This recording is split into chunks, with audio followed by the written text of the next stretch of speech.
अंबरनाथमध्ये भाजपचे उमेदवार पवन वाळेकर यांच्या खाजगी कार्यालयावर अज्ञात व्यक्तीकडून गोळीबार करण्यात आला होता। मी सध्या अंबरनाथ पश्चिम नवीन भेंडीपाडा परिसरामध्ये आहे आणि या ठिकाणी जर बघितलंच हेच त्यांचं कार्यालय आहे।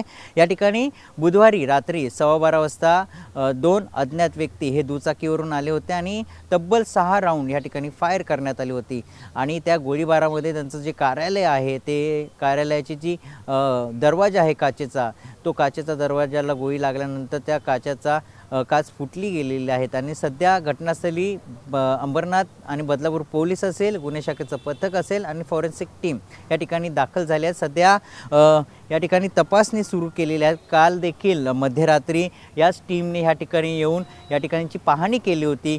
जी बुलेटचं जे सॅम्पल आहे ते देखील ताब्यात घेतलं होतं। मात्र आज पुन्हा एकदा ही टीम या ठिकाणी दाखल झाली आहे, कारण की कुठेतरी ह्या गोळीबाराच्या हालचालीला वेग आला आहे, कारण की पोलिसांनी गुन्हा दाखल केलेला आहे। कारण की पोलिसांकडून 3 पथक देखील ह्या आरोपीच्या शोधात रवाना करण्यात आले आहे, कारण की मध्यरात्रीच्या सुमारास भाजपकडून पोलीस ठाण्याबाहेर मोठ्या प्रमाणात आंदोलन देखील करण्यात आलं होतं आणि अखेर सकाळी गुन्हा दाखल झाल्यानंतर ते आंदोलन मागे घेण्यात आलं होतं। सध्या ह्या टीमकडून जे संपूर्ण जो परिसर सील केला आहे त्या ठिकाणी ही टीम तपासणी करत आहेत। कुठे काय तपासणी करून काय आढळते का त्याची तपासणी ह्या ठिकाणी केली जात आहे। पोलीस देखील मोठ्या प्रमाणात ह्या ठिकाणी दाखल झालेत आणि संपूर्ण परिसर हा सील करण्यात आलेत। मात्र गोळीबाराचं कारण अद्याप अस्पष्ट आहे। मात्र ह्या दोन जे अज्ञात व्यक्ती आहेत त्यांनी ह्या कार्यालयाची आधी रेखी देखील केल्याची प्राथमिक माहिती समोर आलेली आहे।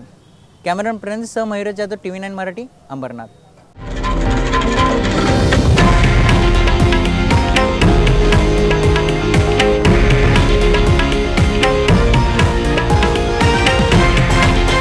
हे आहे देशातील नंबर 1 न्यूज नेटवर्क आणि आपण पाहत आहात TV9 मराठी, एकमेव।